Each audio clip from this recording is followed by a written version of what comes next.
Well, a very good day to you, and a very good day indeed. Today's the 13th of September, but yesterday being the 12th, I undertook a mountain, a Munro, which is, well, it's about 3,000, just under 3,200 feet high. It's another westerly view from Strathearn, on a mountain which has always been on my horizon, but I've never got round to, put my feet on its summit. The walk itself was pretty strenuous, I have to say. But once I got onto the higher reaches, it wasn't too bad. And I know there's, the areas I'll show you, which can be a bit of a difficulty with the scrambling through the rock and stuff. But my route was all right. I started down here at the junction, where Eden Ample Falls are. The castle's just down there. It's private grounds, of course, but I managed to park at the bridge, and I made my way up into the tracks, heading for Glen Ample Farm itself. And of course, you skirt round Glen Ample farm buildings, but I headed up and then onto the hill track, which is pretty steep. You can see that by the contours. So I made that ascent fairly hurriedly because I was conscious that I had a long way to go. It's not a huge distance mileage. I mean, I think it's about 10 to 12 miles round trip, but nevertheless, this is quite saturated ground across, and it was pretty boggy in places, but I managed to get through there without any incident over towards the Bielach. Stuc Chroin, as I say, it's on the western horizon, from Strathearn, and it's when you see Benvorlich here, well, Stuc Chroin is just slightly further to the south, of course, and the map indicates that clearly. But when I came around the Bielach, I didn't go onto the rocky heights here. I mean, this is the way you would do it if you're coming off Benvorlich and coming across this way, but I was at this level anyway, so I just kind of sneaked round the bottom. I could have done what most do, and they, come up and take the rock face here. There's a bit of a gap, but you can come up this way, or you can come up this way as well. But what I did was I stuck to a more familiar type pathway.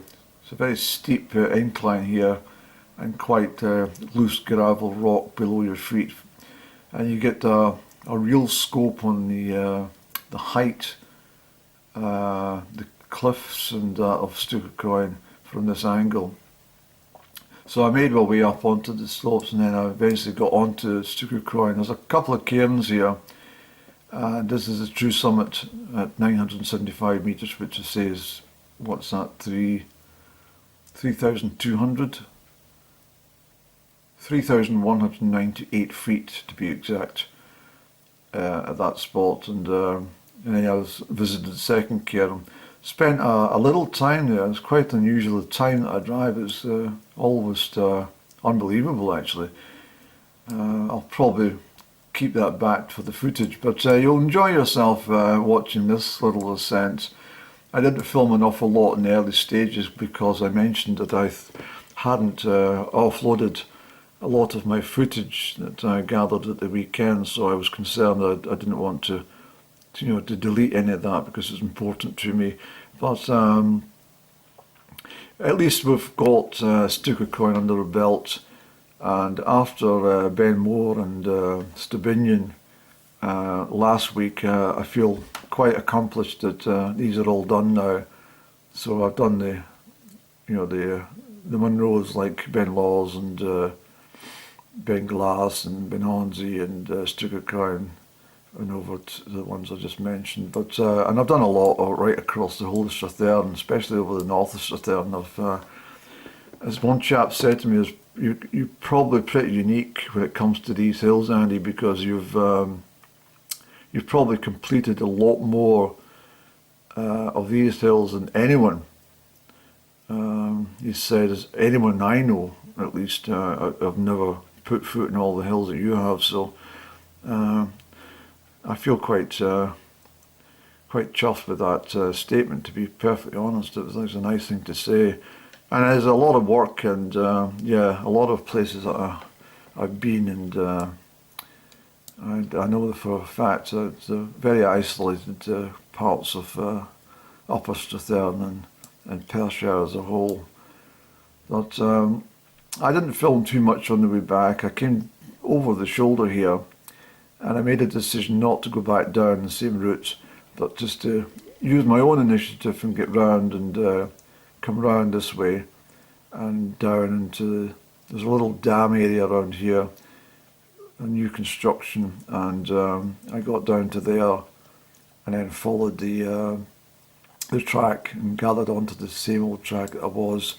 It's a long distance this from here back down to the single track road on the South Loch Earn side, but nevertheless, after the height gained and the feeling of satisfaction that you've done it, these miles don't really feel that bad after all, But tricky to do this in really wet weather, and certainly very tricky if the mist comes down. It's keep a good check on any local forecast, because you don't want to be up here in thick fog. Not really, if you can help it. So relax and enjoy this one. I'll pick it up as I'm approaching Stuc or Crieff. Well, this is Stuc or Crieff, and this is my target for today. It's the 12th of September 23. There's a track that goes along there. The reason I've held back on putting any footage up is, well, I forgot to load stuff from filming at the weekend. I don't want to destroy it, so I'm going to make this a limited vlog. I've seen Ben Alder away out to the back, and that's Ben Moore. I was on last Tuesday in Stubinian as well. It's got a lot chillier than it is down the glen, as you expect at this height. So I'm going up to over 3,000 feet. I'm at the Bealach, almost between Ben Vorlich on that side and Stuc or Crieff on this side. So let's get going, Andy. So that's through to the Lors range, and if you look up onto Ben Vorlich summit, this is from the west side of course, you will see a congregation of people all at the summit, the busy mountain up there today. Not far to go, Andy. Summit, yeah, there's two summits, there's one on.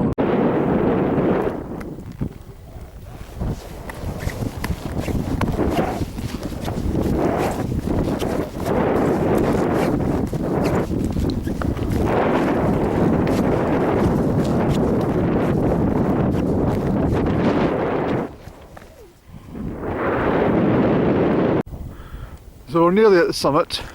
Look at all the Strathearn. Probably don't hear in the wind. Look at all the Strathearn all the way out, all the Ochils looking so flat. All the way into Perth and beyond, into Fife.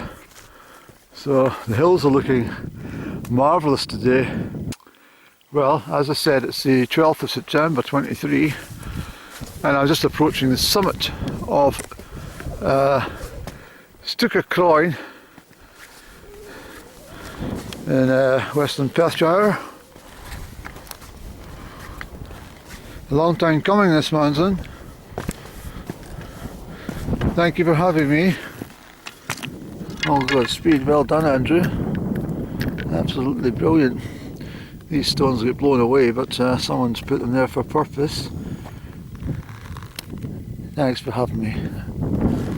And the views are spectacular. Look, I can see my hometown of Crieff just through there, starting to glint with the western facing sandstone all starting to shine up in the sunlight, and right across the whole of eastern Strathearn, right out to Fife coast.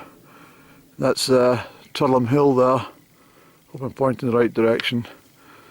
And Bennyhone way over there, that's Glenladnock. Ben Vorlich in front of us, of course. The Lors range sitting over there at the back. And Glenlyon Mountains. I can see Ben Alder I can see Ben Nevis and the Grey Coys, what do you call them, the hills around Kinlochleven. All of Glencoe is there. It's phenomenal. There's Ben Moore, which I was on last Tuesday, and Stubinian when I was on last Tuesday. And if you look down there, you shall see Stirling, and out into the fourth estuary, just past Falkirk, just at Grangemouth at the other side of the Forth there. So it's a stupendous day for being up here. There's another cairn over at the back there which I'll pop over and visit, and this will take you down into Glenartney, at the very head of Glenartney, and down towards Callander, which I've walked of course right through. And I was up there in that direction, it was a week last Sunday up in Findle Glen it's called, and there's some very scary moments up there. But let's have a quick peek over this edge. We'll get a cup of tea, Andy, and we'll see what's what.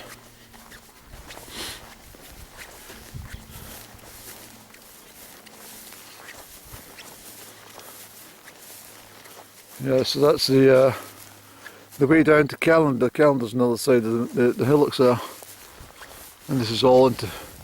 That's Ben. Oh, it's just gone from me. It's not Ben Venu. Ben Leddy. It's Ben Leddy, and there's Ben Lomond over there, and let's see, Callander and Strathire. Well, you should see Glen Ogle's fairly prominent from here. That's Glen Ogle ahead of us, and you'll see the most westerly point of Loch Earn, and Loch Earn heads down there. The sun's not glinting on it at the moment. Hopefully it does in a second or two. Let's get over to this cairn, and there's well, that'll be Loch Doyne along there. Loch Voiles is just down over here. So Loch Earn head and up into Glen Ogle, to say.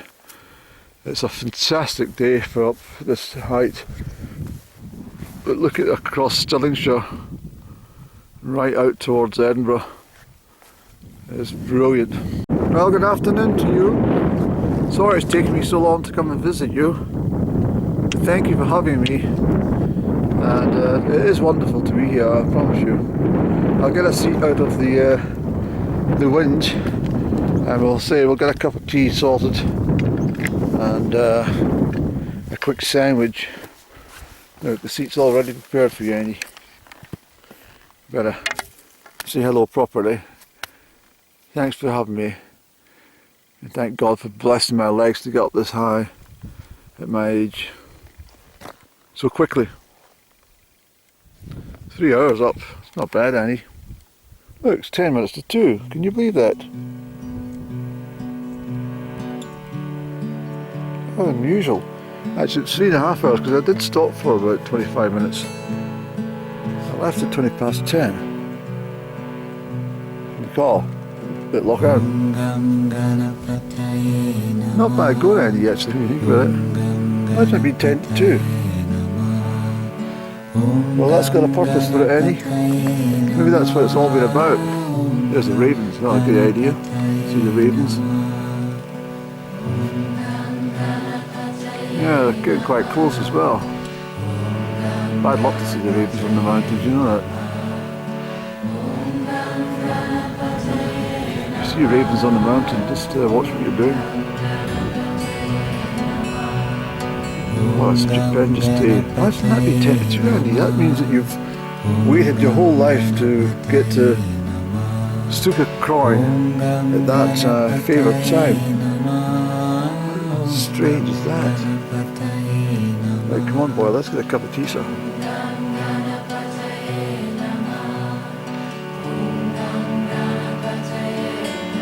All the way into Loch Lomond side and right out to Ben Crieff. Goodness me. Not as clear as it was last week, I have to say, but the clouds are a little more, they've got a little bit more dimension, if you want me to put it that way. Look how close that raven is. Hear it calling.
How's that for a view? Isn't that stupendous?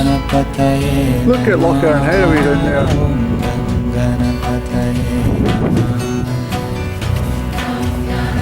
Look at Strathern.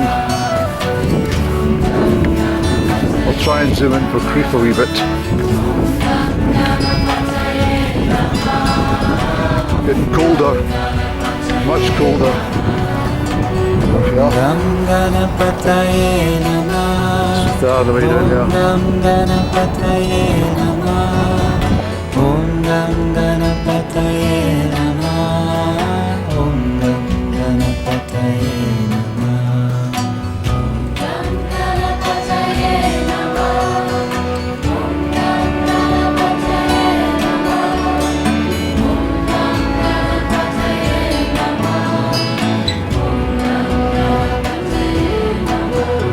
So I'm thinking of dropping down this loop here and picking up a tiny little track and see if it takes me down away from that slippy stones, save me scrambling down the mountain. It's quite a difficult, I wouldn't say difficult traverse, but it was tricky in places.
So this is the way I came up, and this is the way I'll go down.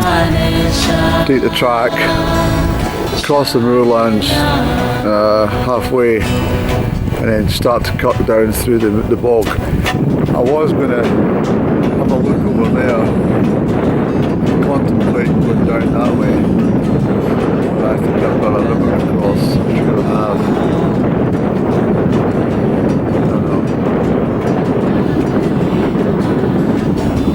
One will have a quick look and see what it's like where it would take us. This is the way we're going to go down, I think, at this moment in time anyway. We'll have a look over here.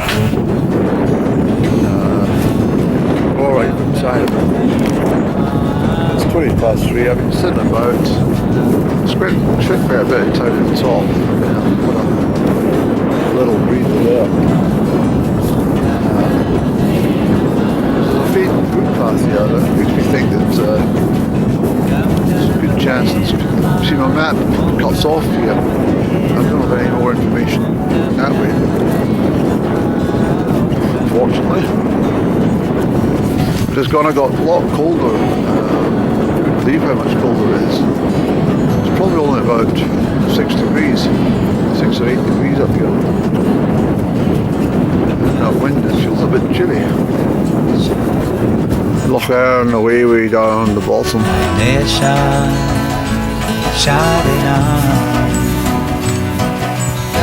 Different track there. A long way down from this side.